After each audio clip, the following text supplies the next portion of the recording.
What this question is about is not a right to die, it's a right to ask for help when you're in the position your dad is in. We have had someone who has been touched by our conversation and has called in. Jess from Lilyfield, good morning. Good morning, Jess. Morning. Morning, Jess. What's your story, Jess? My dad is dying, like slowly. And what are his options at the moment? What are you being told by doctors?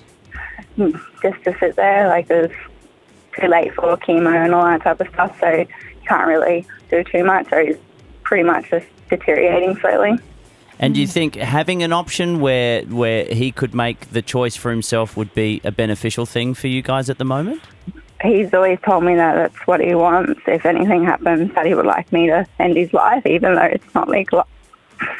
Jess, I'm sorry to hear about the situation with your dad, and I have heard and hear this story repeated over and over, and it really distresses me. It distresses me every time when I hear this, because the arguments put against are basically fear arguments, suggesting that if your father was given this choice, so many other people would, be forced into this position or race to end their lives, and it overlooks exactly what you're talking about, Jess, which is your dad is dying of a terrible disease, and nothing you can do about it.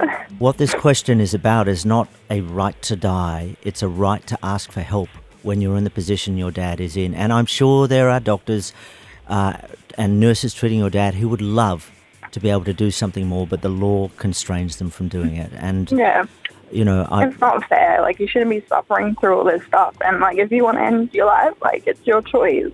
And if you don't want to put up with this, then it's up to you, not the government or any other decision, like anyone else that had your decision of your life. It's yours. Jess, this is incredibly hard for you to make this call. I appreciate it. And you know something else I've discovered, Jess? Mm-hmm. If your dad did have this medication, he may not choose to take it in the end. He may choose just having that medication makes where he's at so much easier because it takes away so much distress and fear and anxiety. And it is totally about choice. Look, what's your dad's name? Phil. Phil. He doesn't listen to this radio, but yeah. Look, it's so brave of you to make this call this morning, and I can only wish you and Phil as gentle a time ahead as possible.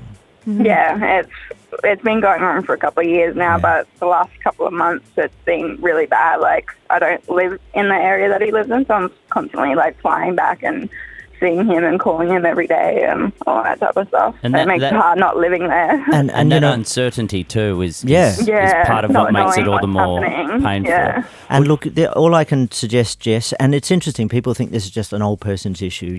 How old are you, Jess?